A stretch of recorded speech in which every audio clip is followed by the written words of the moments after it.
Thank you for coming, ladies and gentlemen. You've come to our factory, which is owned by BG Penny and Company Limited.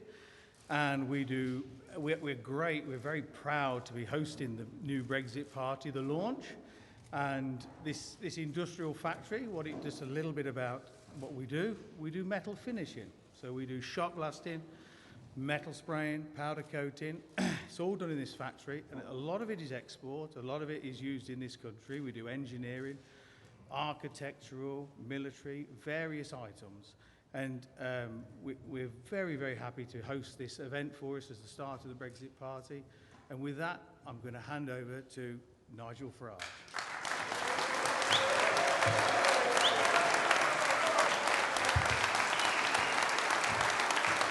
Thank you. Good morning. Good morning.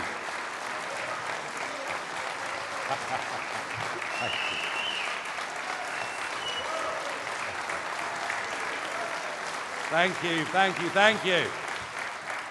So there is demand for a new party, is there? You know, in some ways I can scarcely believe I'm doing this, because I did actually think, when 498 MPs voted for Article 50, which said quite explicitly that we would leave the European Union on the 29th of March with or without a withdrawal agreement, I thought, well, we've won the referendum. 85% of us have voted for parties in the general election who say they will honour the result of the referendum, and then 498 of them have said it's going to happen. I did actually, rather stupidly, for a moment, believe that we'd won.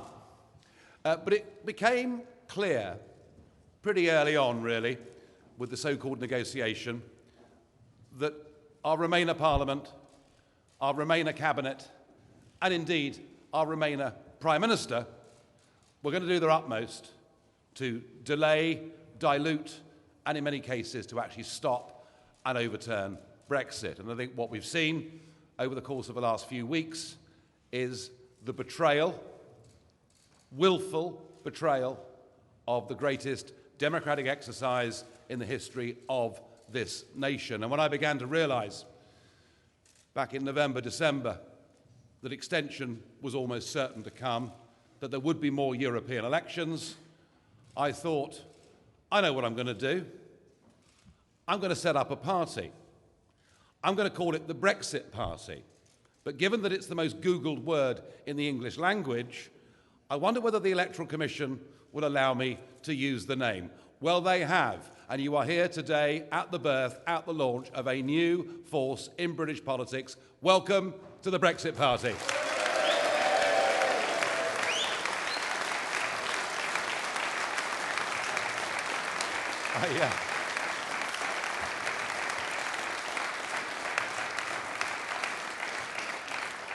I haven't spent 25 years of my life fighting to raise the issue of why we should be an independent, normal, self-governing country that makes its own laws, has its own courts, controls its own borders. I haven't spent 25 years of my life doing that to simply roll over and to allow a career political class to betray that result without me fighting back. Well, the fight back begins here in Coventry today.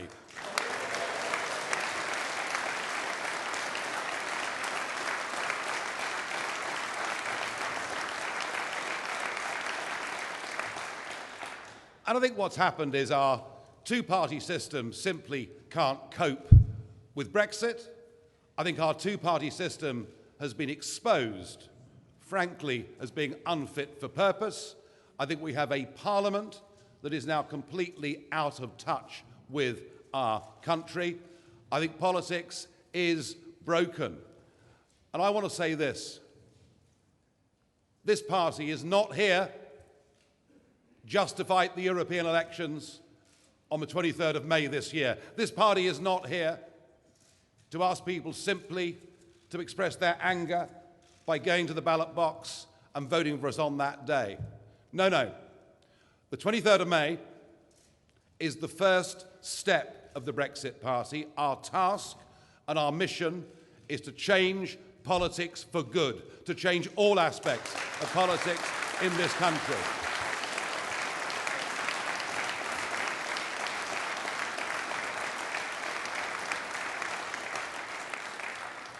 I did say that if I ever had to come back into the political fray, next time, it'd be no more Mr. Nice Guy. And I mean it. I mean it. I mean it. Yes, I'm angry about what's happened. I know lots of people out there are angry. But this is not, as I say, a negative emotion. This is a positive emotion. We're going to use these elections to change things. I said many years ago that I wanted to cause an earthquake in British politics. Well, now, what I'm fighting for, and with your support, what we will attempt to achieve is a democratic revolution in British politics, because that is what we need. Now, even before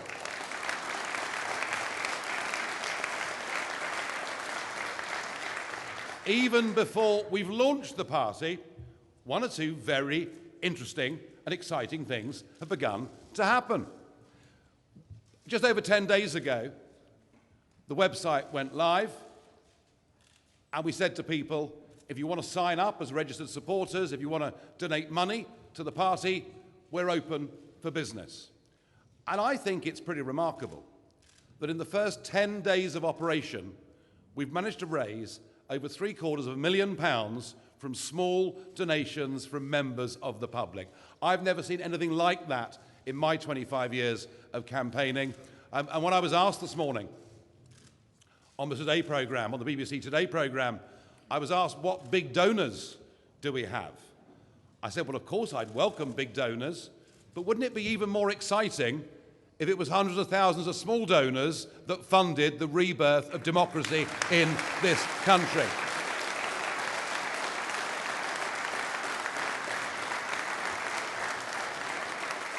Because that is what it's about. It's about democracy. Our democratic decision is being willfully overturned, and this is coming in the country that has what was once called the mother of parliaments.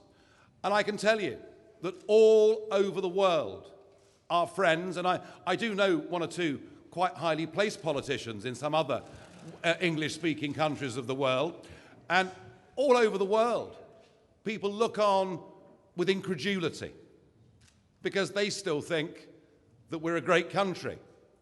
And the funny thing is that we, the people, still think that we're a great country, but our leaders are happy to continue down the path of managed decline. I genuinely believe right now, this nation, we are lions led by donkeys.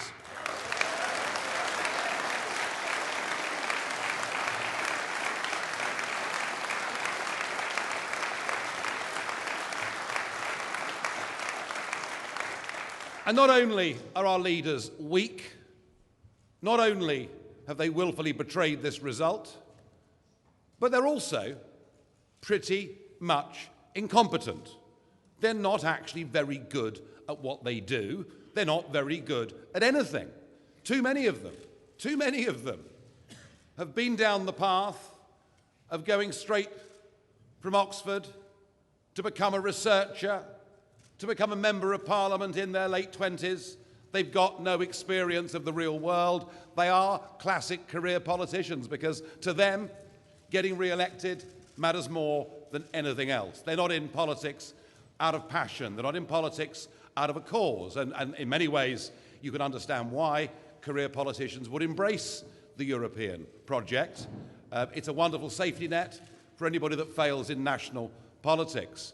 But they do look incompetent. And what I've been astonished by with the Brexit Party is the quality of people who've now decided enough's enough. The quality of people who are putting their names forward to be candidates for this European election, and thousands more already who've applied to stand for us in local elections, in general elections, in by-elections, and whatever else it may be.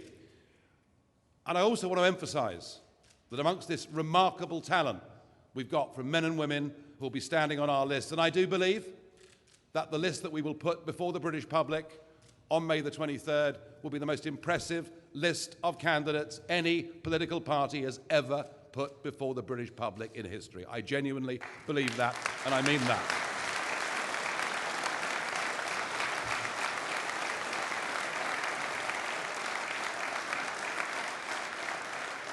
We have many people on these lists who do deals every day, who do deals every week. So it's time the political class who've shown themselves incapable of doing a good deal were pushed aside and replaced by those who know how the real world works.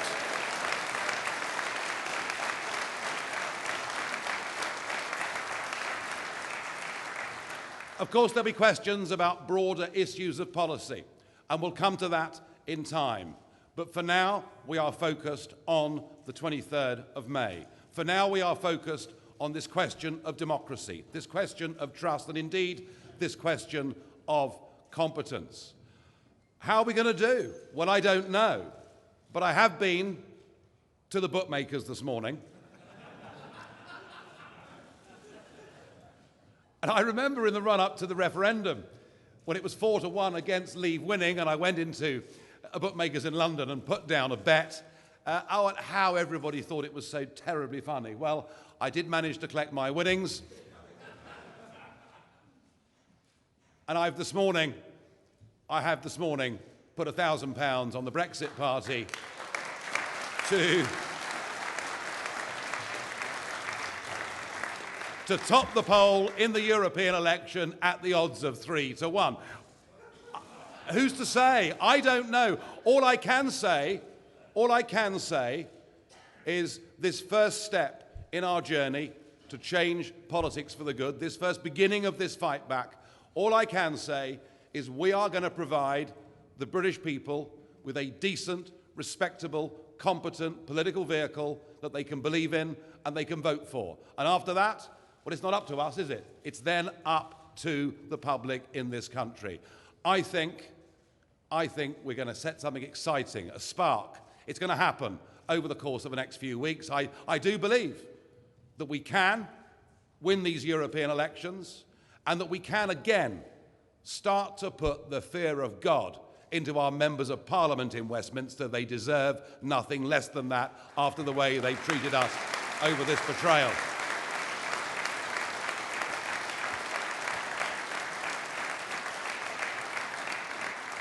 I really do believe that Britain needs the Brexit party, and we'll do whatever we can over the course of the next few weeks to provide that respectable vehicle for those who want us. And let's just remind ourselves what this referendum was about.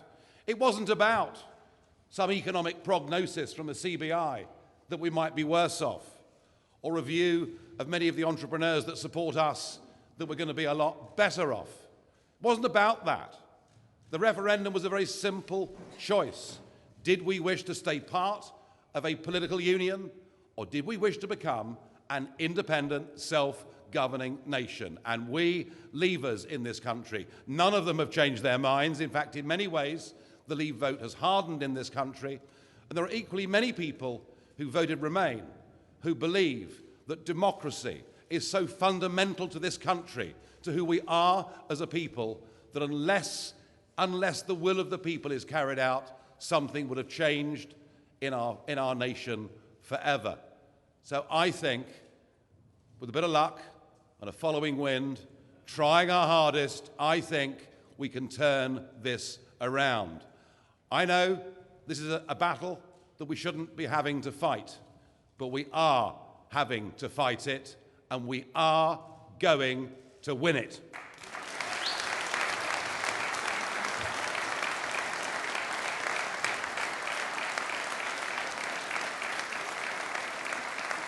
Thank you. Now let me introduce you to a selection, just a handful of the 70 candidates that will be standing for us in England, Scotland and Wales on May the 23rd. And can I please welcome to the stage Annunciata Rees-Mogg.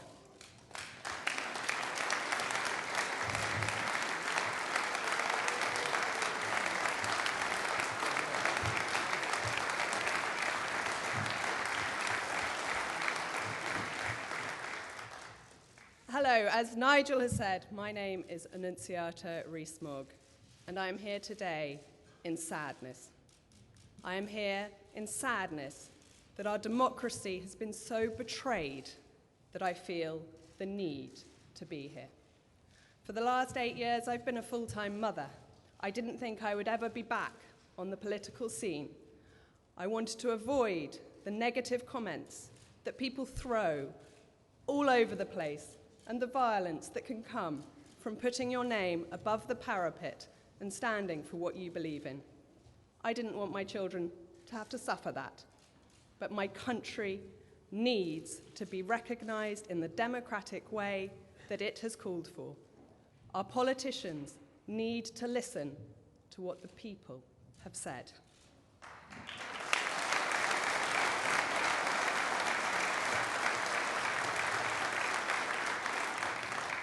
I joined the Conservative Party in 1984. This is not a decision I have made lightly, to leave a party for which I have fought at every election since 1987, from Maggie Thatcher through to Theresa May. I know which one I'd rather have representing us now.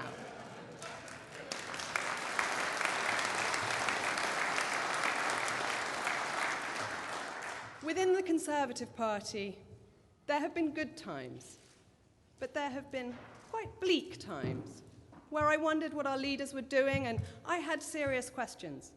But I stuck by them through thick and thin. But at the point at which our Prime Minister will not listen not only to her membership, but will not listen to the people of her country, 17.4 million of them, many of whom had never voted before, but believed in bringing back control, I can't sit by and let her do it. It is our fight, and we must fight to win.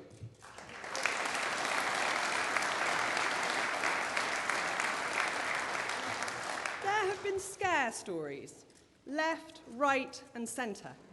Oddly, we seem to have less to fear from WTO than the EU.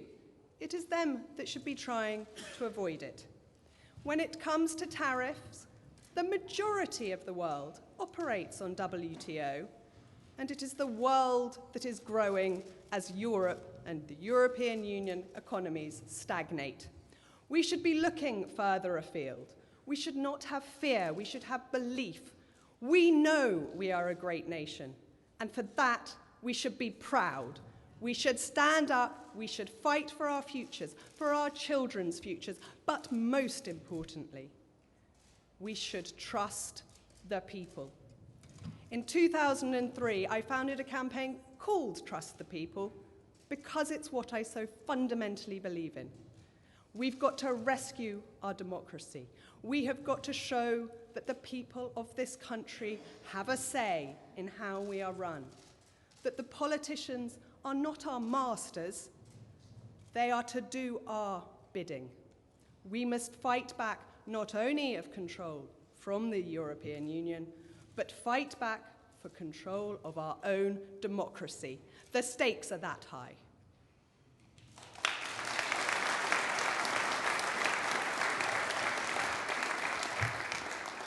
This is a fundamental moment for all of us, for our futures, and to shape how things go forward. I cannot put up with the despondency on the streets. I cannot bear to see the anger amongst the people this country's elected members have ignored. We must fight their fight. We must win the fight. And we must leave for a greater future and better politics. Thank you.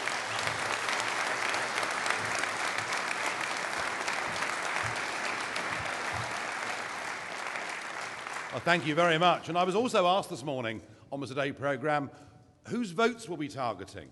Were we targeting Tory votes? Were we targeting Labour votes? And the truth of it is, we're targeting the millions of people out there who voted Conservative and who voted Leave. We're targeting millions of people who in previous times voted UKIP and voted Leave. And we're not going to forget for 1 minute the 5 million people out there who voted to leave and who also voted Labour. Very, very important we get that message out there. Very important indeed. Let me introduce my next candidate to the stage, Ben Habib.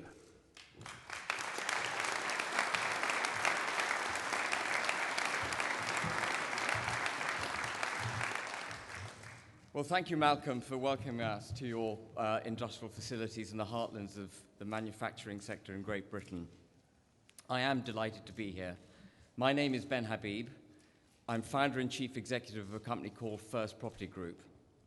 I've been very politically aware all my life. I've been a Tory voter and more recently a Tory donor. I've never been politically active. But the reason I have stood up today and joined the Brexit Party is essentially because of this document. I just want to remind you all about this document. It was a document that David Cameron circulated at a cost of £9.4 million in the run-up to the referendum. 23 pages long, 22 pages dedicated to all the fear that we must take on board if we were to leave the European Union. But two very critical points were made in this document. The first was, and I'll just read it to you, the government will implement what you decide. And secondly, that this is the vote of a generation. The government didn't proceed to deliver what we decided. The government proceeded, well, in David Cameron's case, he resigned virtually immediately. Theresa May made a couple of good speeches at the outset, which was very encouraging for people like me. And then she proceeded to slip-slide to the awful position in which the United Kingdom now finds itself. I do deals for a living. That's precisely what I do. And the last thing I will ever do is take no deal off the table. It's absolutely bonkers.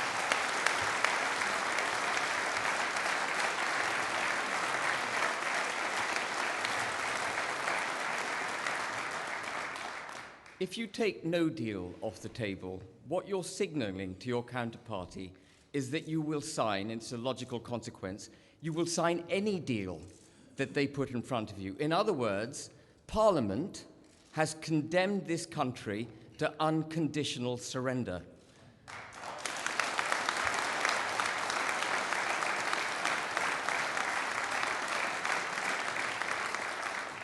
I have a 1-minute warning, so I've got to be brief. But I want to talk very briefly about the economy.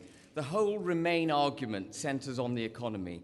Every day in the run-up to the referendum, we heard about what a disaster it would be if we voted to leave. Well, that disaster didn't happen. Every day now, we hear about what a disaster it would be if we were to leave without a no deal. I heard the Chancellor on Sophie Ridge the other day saying that it would be catastrophic if we left without a deal. He's our flipping Chancellor. He shouldn't allow the country to get to a position where it could be catastrophically bad for us.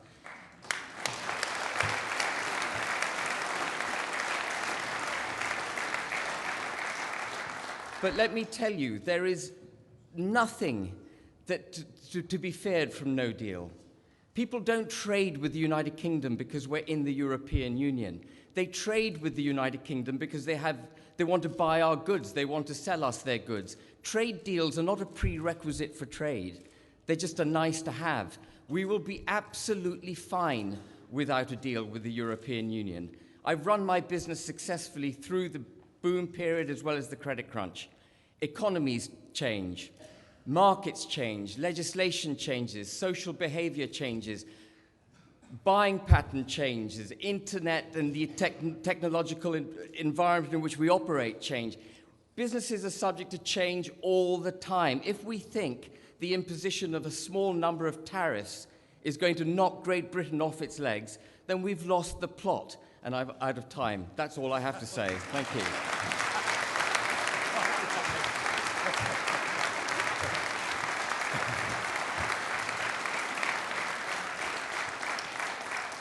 Well, just to back up Ben's point, as Malcolm Penny showed me around the factory this morning, I saw some of the spray painting work that was going on. And I said, well, where are those goods destined for? The United States of America, with whom we trade under WTO rules. It's not that difficult, really, is it? I want to introduce to you our next candidate, who is June Mummery.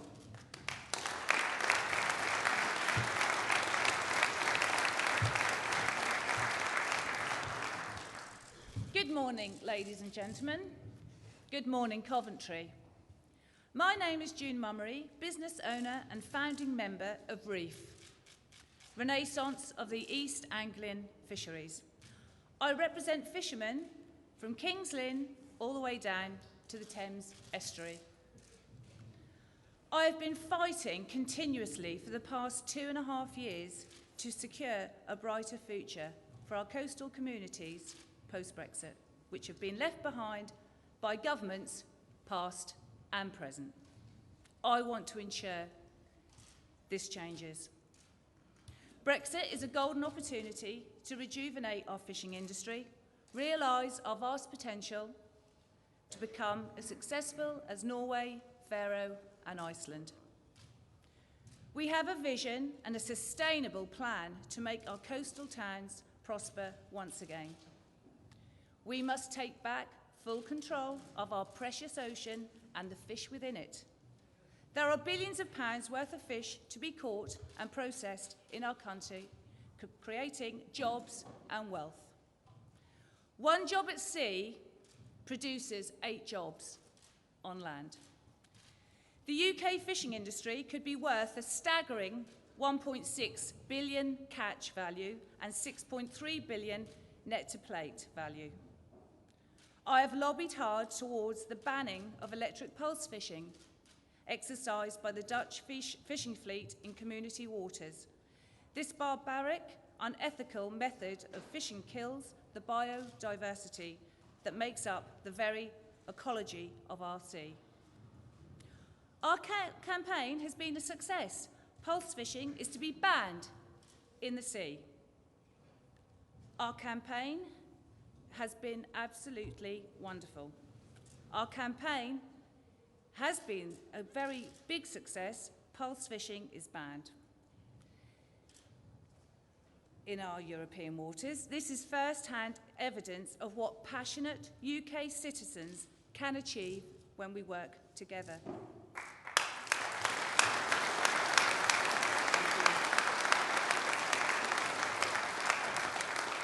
The UK has some of the richest fishing grounds in the world. We are tired of watching the Dutch, French and other EU countries plunder our natural resource. We wear the crown and we are throwing the diamonds, emeralds and rubies away.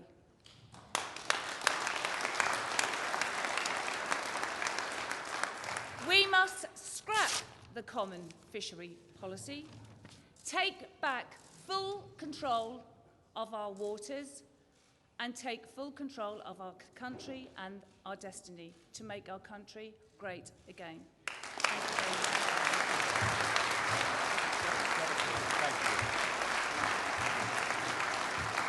June, thank you. And our next candidate is Elke Segal Cuthbert.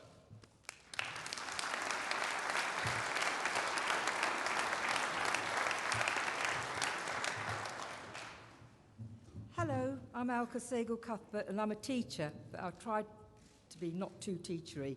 But I do think it's worth having a little bit of a historical perspective, which will explain why I think we need to leave the EU and why I'm standing.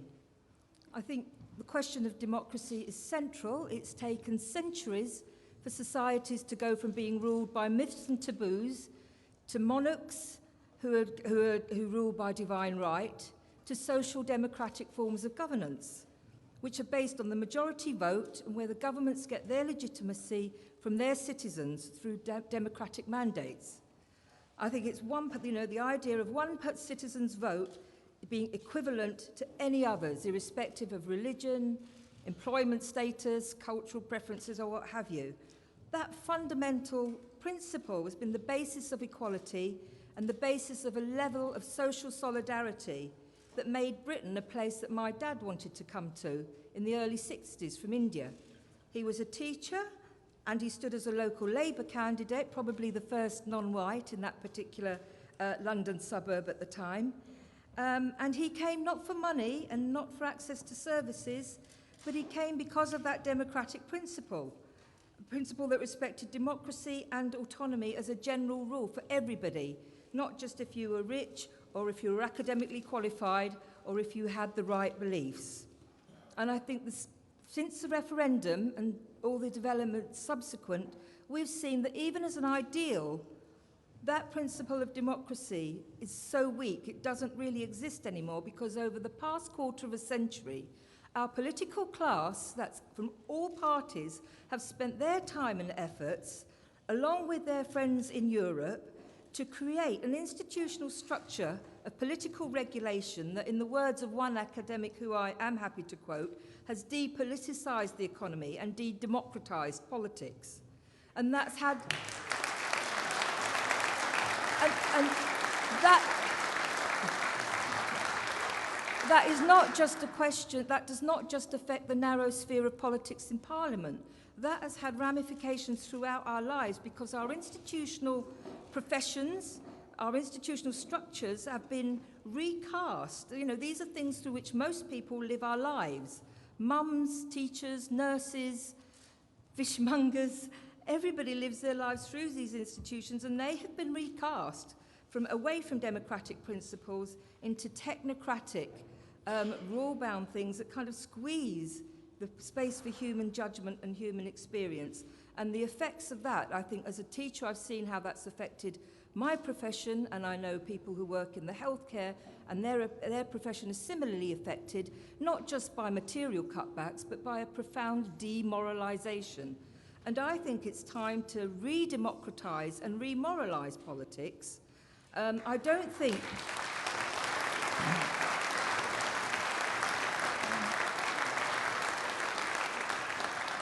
I don't think parties who are committed to technocratic forms of governments can do it. I don't think academics can do it, even if they're from Harvard or Cambridge, where I studied. I think it can only be done through the widest public engagement.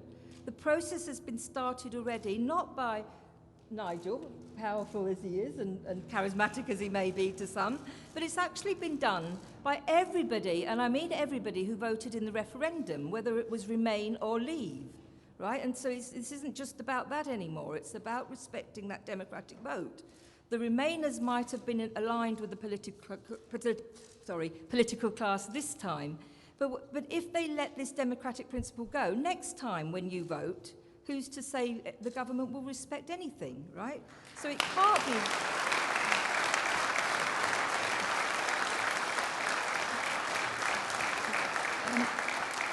It can't be done by them. It's got to be done, as the taxi drivers in Luton are discovering as they're struggling to maintain their living standards. It can only be done by ourselves, not ourselves as frightened, isolated individuals, fearful for our reputations, but we've got to understand ourselves as citizens who are equal. We're able to argue, we're able to find points of consensus, as well as realise through arguing what is non-negotiable.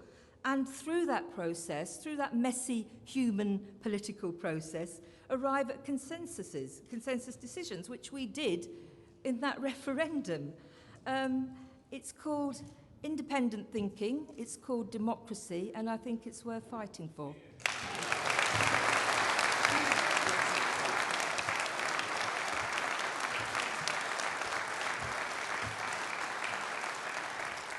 Alka, thank you. Well, they're just 4 of the candidates that will be standing for us on the 23rd of May. I hope you agree with me. We've got some very, very capable and able people that are going to be running for this party. People actually of quality that our voters can go out and vote for. And I think they're all terrific. But there's one more I must introduce you to, our final speaker of the morning, who also is going to be standing in the European elections on our list and takes over from this moment as party chairman, which means I've got far less to do. So I'm delighted. Please welcome Richard Tice. It's all been fine. I didn't say anything. Just carry on. Good morning. Thank you, Nigel. And thank you, firstly, to reiterate the thanks to the Penny family for hosting us here so warmly and generously.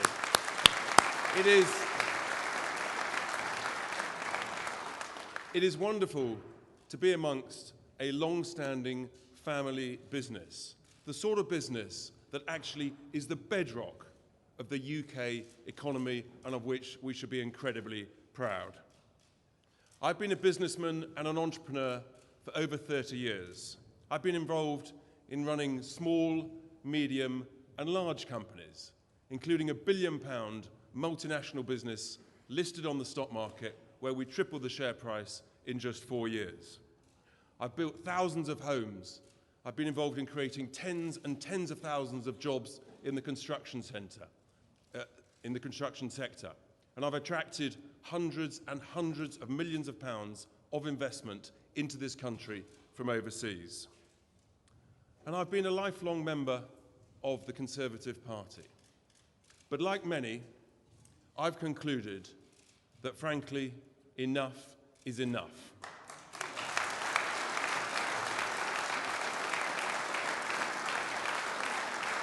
We cannot, we must not, and we will not allow this complete and utter shambles in Westminster to continue. We all know that the UK can do so much better than this. And that's why I've agreed to chair the new Brexit Party. And let's just take a step back and just pause for a moment amongst all the noise and the angst. Let's just remember, let's celebrate the fact that we are an incredibly proud, strong, confident, amazing country. Let's just celebrate that.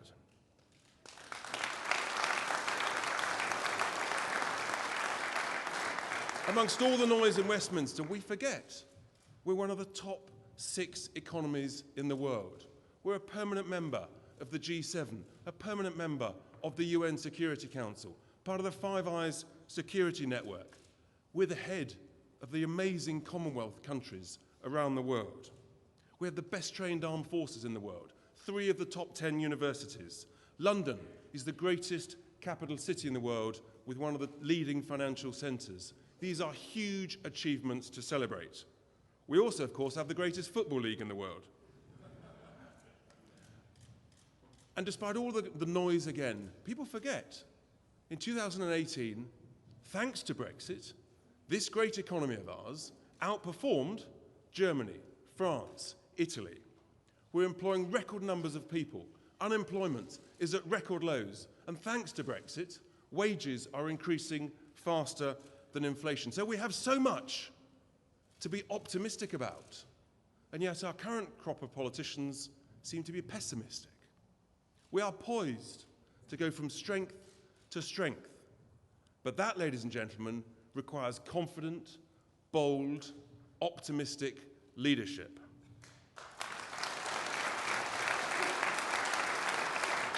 What we've had, and instead of that, we've seen an utter, total humiliation on the international stage. The absurd sight of our Prime Minister writing not 1, but 2 begging letters to overseas leaders in the space of a fortnight.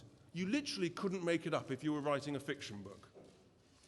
We have an incompetent government, incapable negotiating teams, and politicians who say and write one thing in a manifesto and then conspire amongst themselves to do dodgy, dirty, backroom deals in Westminster. Many politicians seem happy to sell our country, this great nation, down the river by tying us, strapping us into a straitjacket with this woeful withdrawal agreement. It is truly the worst deal in history, and yet they recommend that we sign it. And not only would this straitjacket have a padlock, but the key to that padlock would be given to bureaucrats in Brussels. You really couldn't make it up. And the other people that have been found out in this process are the civil service.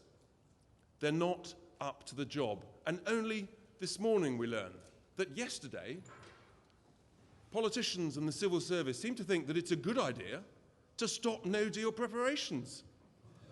You couldn't make it up, ladies and gentlemen. They should be ramping it up. They should be using this time to make sure that all the T's are crossed, all the I's are dotted, so that not only are we ready, but actually we're going to leave on a WTO Brexit, because that is the way that we maximise our negotiating leverage. That's the way to get the best deal for this country, not to stop no-deal preparations. As Ben said earlier, that is an appalling business negotiating tactic.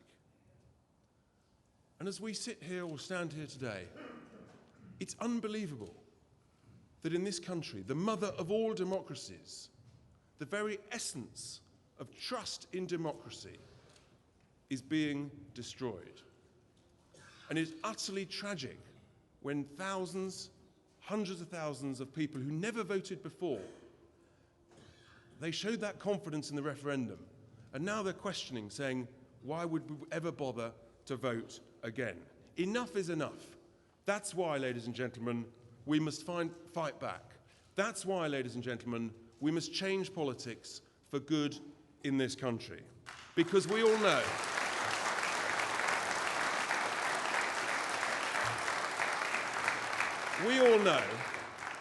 we all know that this country deserves so much better. That's why the Brexit Party is going to do things differently. We stand for competent, capable, common sense politics. We know that Brexit creates a huge opportunity for optimism, for growth, for renewal in the United Kingdom. We've just got to grasp it. It's time we took on the vested interests. It's time we took on the establishment. It's time we took on the civil service. We need to change fundamentally the way this country is run so that it's run for the people.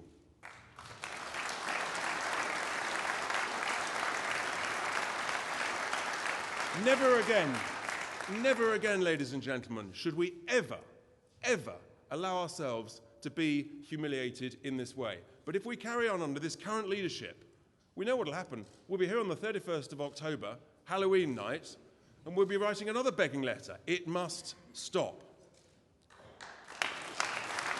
So that's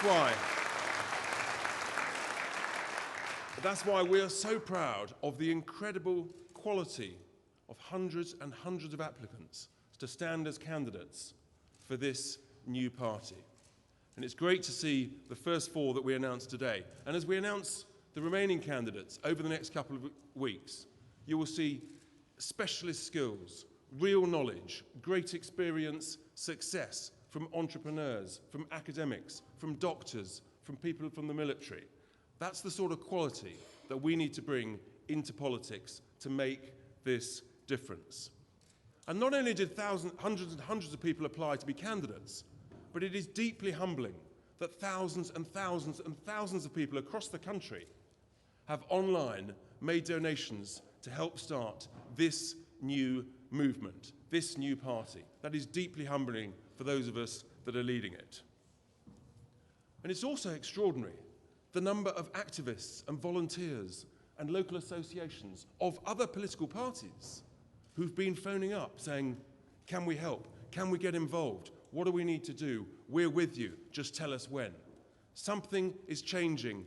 There is a huge movement, ladies and gentlemen. This is a time to change politics for good in this country.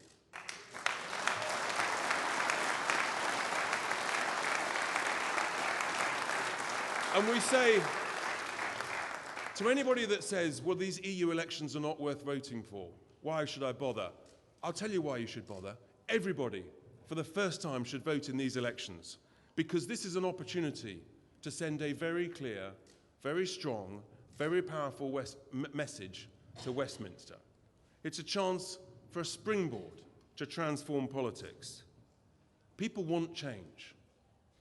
People want better people running our country, better leaders.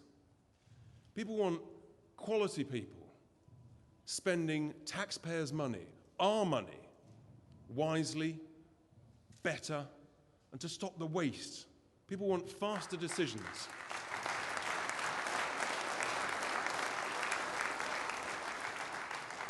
In the world of business, we have a can-do, make things happen sort of approach. And that's what we need for the people running this country.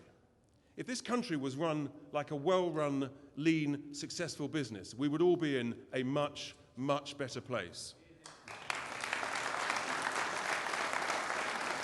So I say to you, never has the opportunity been greater.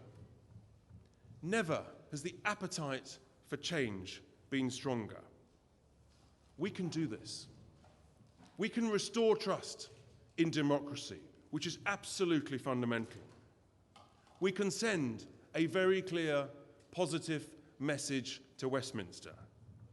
We can make Brexit an incredible success. We just need new, quality leadership. Ladies and gentlemen, let's believe in Britain.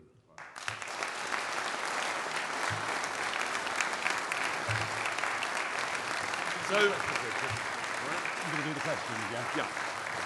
So, that's enough from me. I may have gone on a little bit. We're passionate about this stuff. And I'm sure also that no doubt members of the press and anybody are passionate to ask some questions. So who would like to kick off? Hi. I'd like to ask Nigel this question. Back in 2010, there was a phrase, "We believe in Nick." The millennials paid for the mistrust in that individual. What I see here...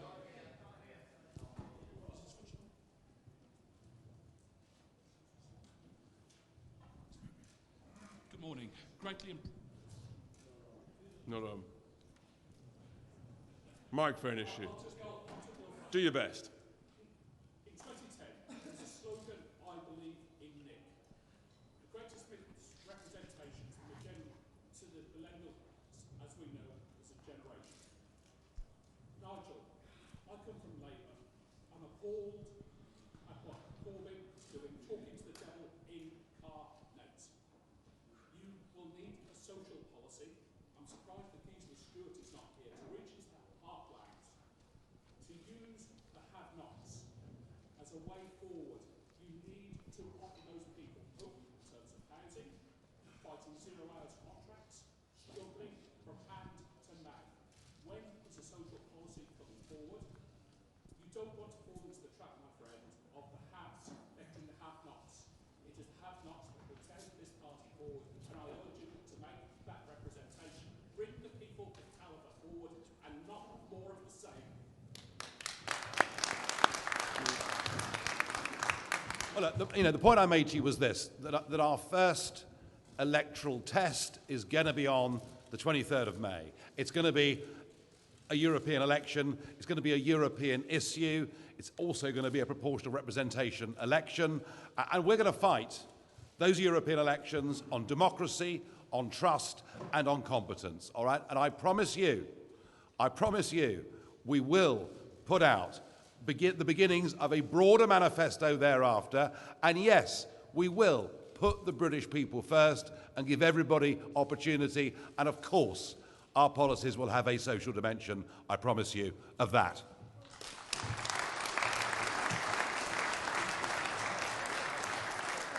Yes, there we go. Just, Grace, have you got someone just there? Just say? Hi there, Josh Halliday from The Guardian. Nigel, how is the Brexit Party different from UKIP?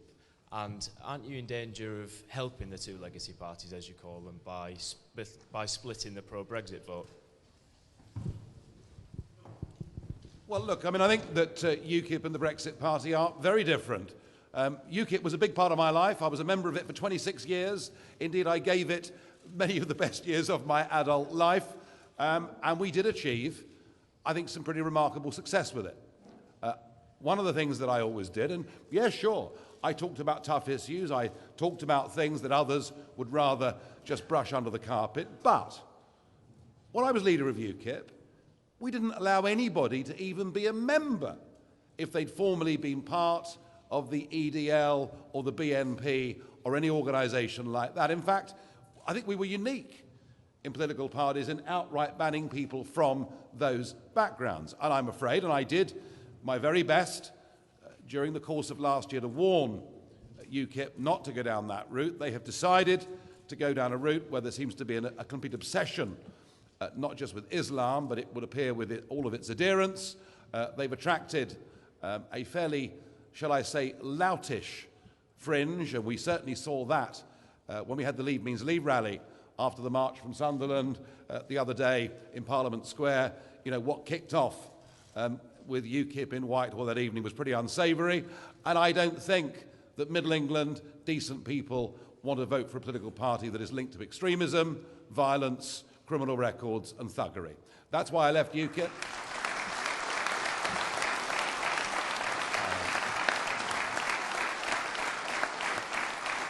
That is why I left UKIP, and it was a difficult thing for me to do. It really was. However, I now look back at it and think, well, maybe UKIP served its purpose.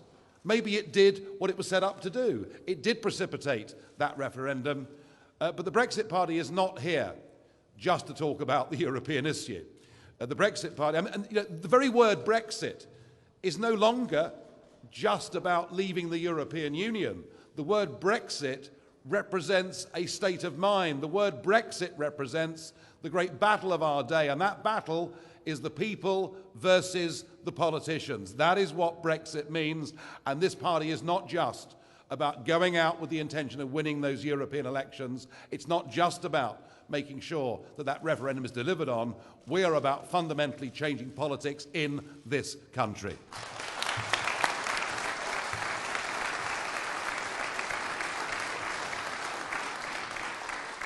Hi there, yes. Hi, Trish.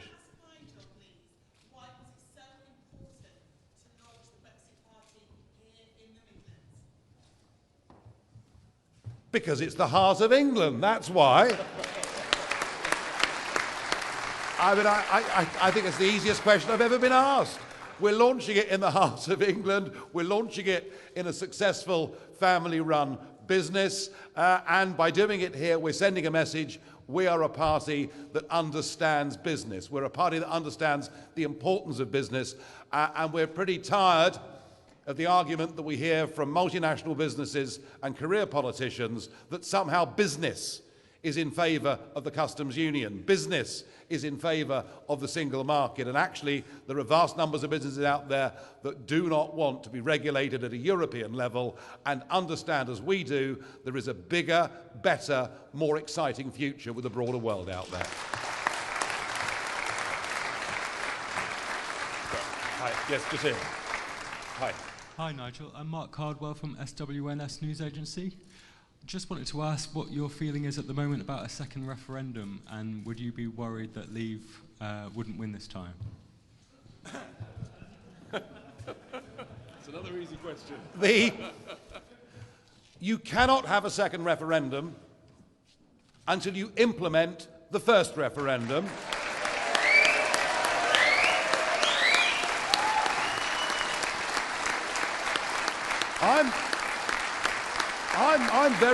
I'm very comfortable. No. I'm very happy with the second referendum. We had one in 1975, and then we had one in 2016. And all right, the world moves a bit faster these days. Give it 20 years, have another referendum, and that's fine. If, however, we're forced into having a second referendum, I think the first thing to say is that the question has to be the right question.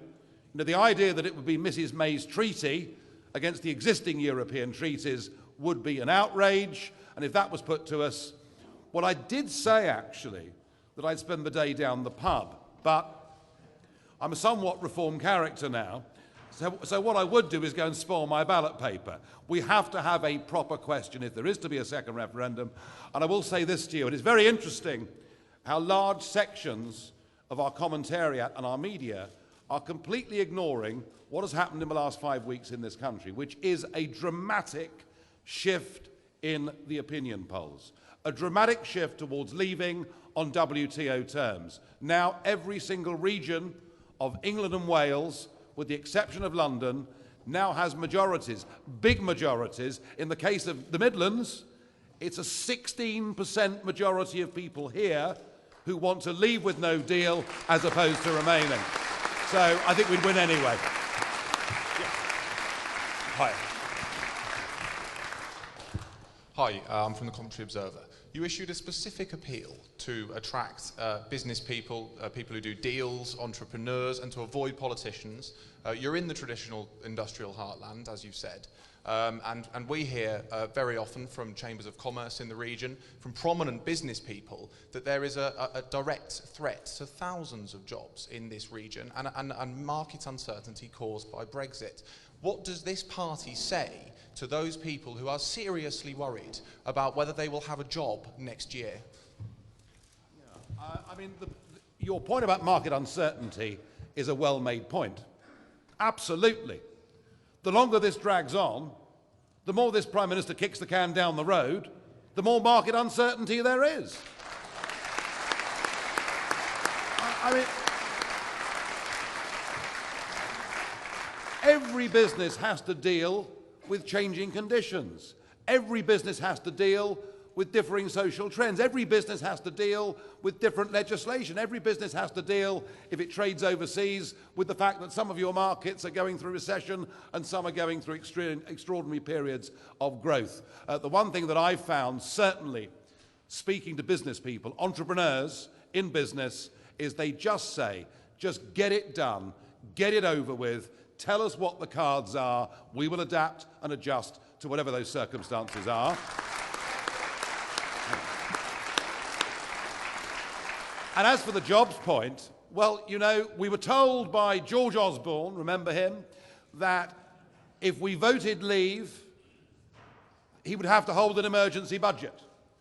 That if we voted leave, 500,000 jobs would go immediately. The financial sector would lose 300,000 jobs very, very quickly. I mean, he didn't quite tell us that plagues of black locusts would descend upon our land, but it wasn't very far away.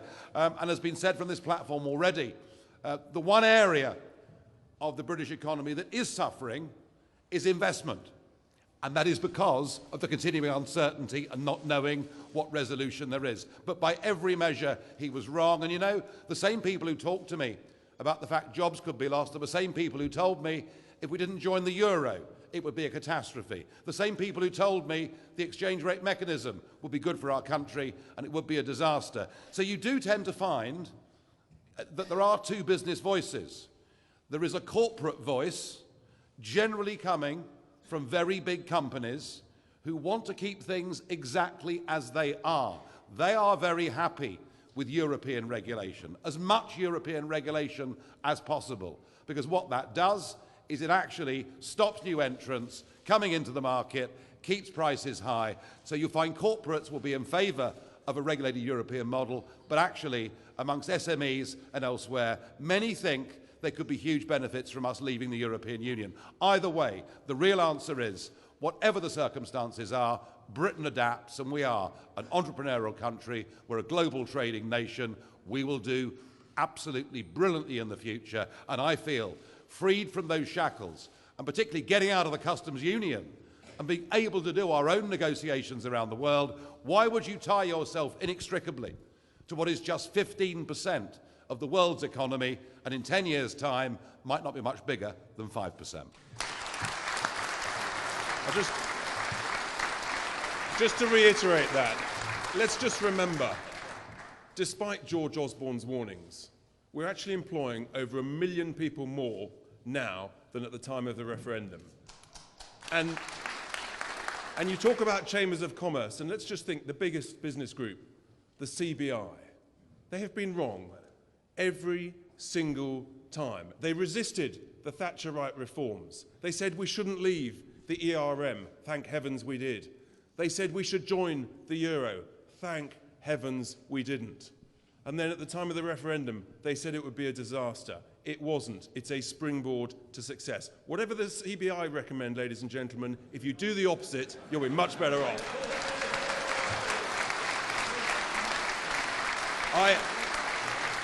And it is...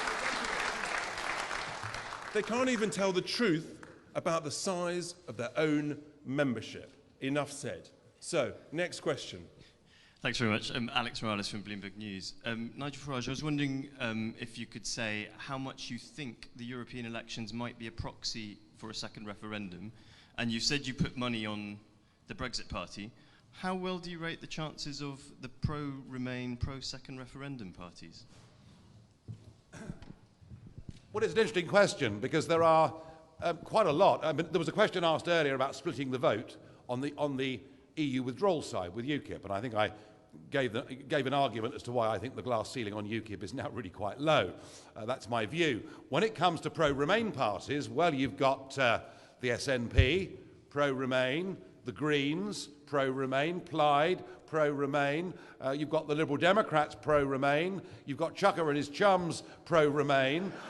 You've got the Labour Party, well, pretty much now pro-Remain, because they want us to stay part of the customs union and basically the single market too. And then you've got the Conservative Party, pass, no idea where they stand on anything.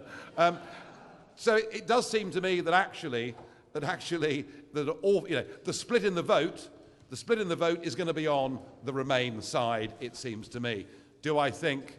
I don't know. I suppose if I had to have another bet, because I like betting, it's good fun, I would bet that Change UK will beat the Liberal Democrats quite comfortably. I think the Liberal Democrat brand looks pretty redundant at the moment. Will this referendum turn into a proxy for a second referendum is a really interesting question. The answer to that can only really be if we have a big turnout. You know, last time the turnout for the European elections was around about 36%. If we get a very big turnout, it could, but it depends a bit how many votes the Conservatives get, because the Conservatives, you know, it'll be tough to say whether they're a Leave party or a Remain party. So I don't think it really becomes a proxy for a second referendum, but I genuinely do think, even if the Remain parties did well, that doesn't really pose a great threat to the Labour Party on its current trajectory. Doesn't pose a great threat necessarily to the Conservative Party. But what I do know is, if the Brexit Party does very well, that poses a very big threat to both the Conservative and Labour parties and will shift the centre of gravity of this argument a little bit closer, back towards the people where it needs to be. Great. Question, please. Hi. Nigel, what's your message to Jacob Rees-Mogg and the ERG apart from join us?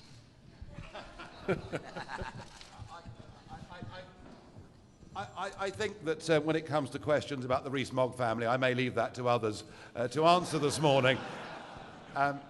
Look, I think just as we had the Maastricht rebels back 26, 27 years ago, you know, the ERG have fought, you know, a very effective rear guard, but in the end, what they've got to decide, you know, as conservative Eurosceptics, is the Conservative Party the solution to the problem, or is the Conservative Party the problem itself? And I decided back after Maastricht that it was the Conservative Party, and indeed the Labour Party too, that are the problem.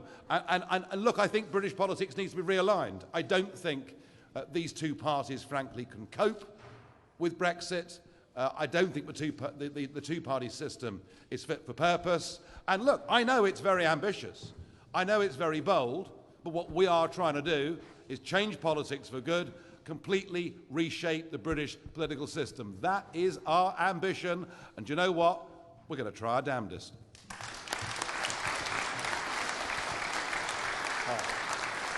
Just got two more questions. Okay, thank you. Alex Thompson, Channel 4 News. Question for Nigel, remarkably. Nigel, a lot of understandable anger directed here this morning against Parliament. But Parliament is only a mirror image of a very divided nation or nations. That gives you a huge problem. As the referendum demonstrated in terms of who voted which way, surely that gives you a huge problem going into this election.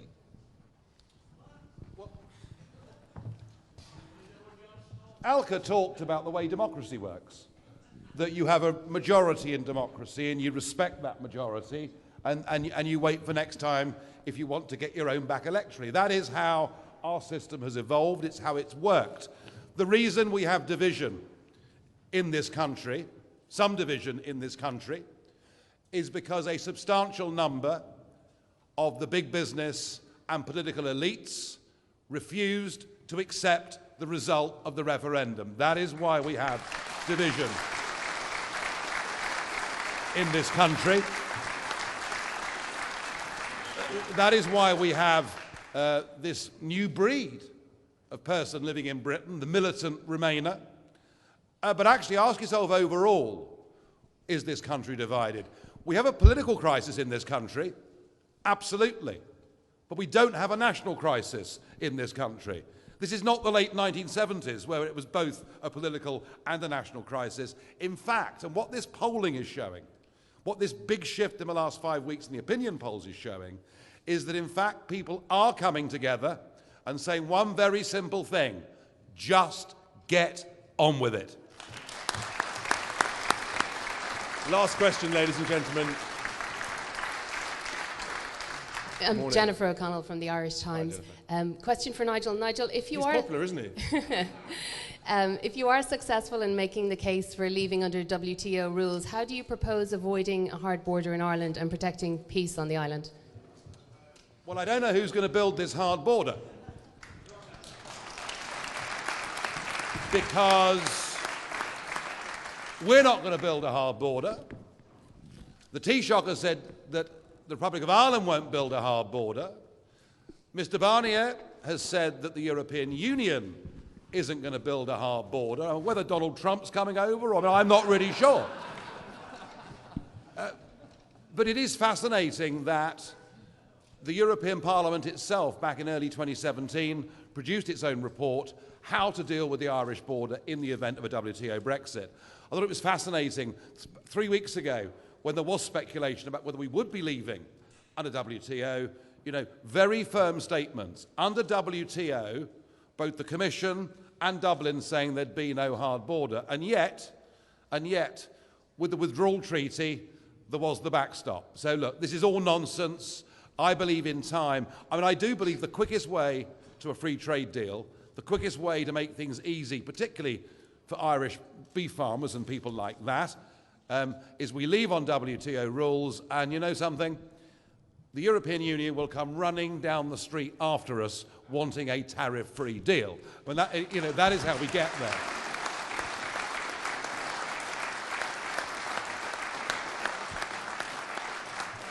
The only other issue, of course, would be product standards.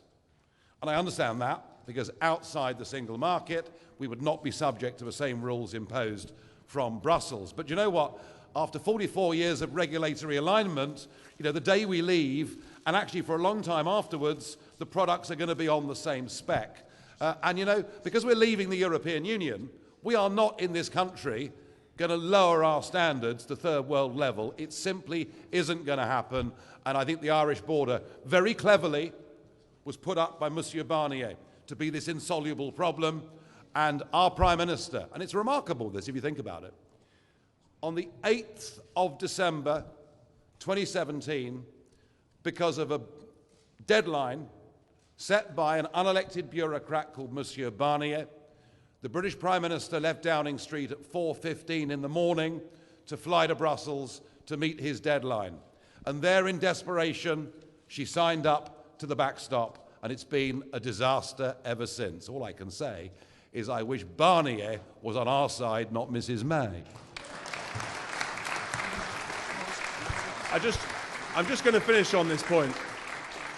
People underestimate the European Union's own expert, in his report on the border, said that existing technology could deal with the issue. And it's unbelievable.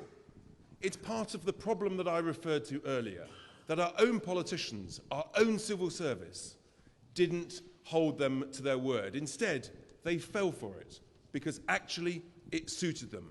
They wanted to create a problem because they want to keep the status quo. They don't want to improve things for the people. Ladies and gentlemen, that concludes our press conference and launch this morning. I just want to reiterate my thanks to the Penny family for hosting us. My thanks to all of you who've come to be with us this morning. My thanks to Nigel and the candidates. And please have a very safe trip home. Thank you very much.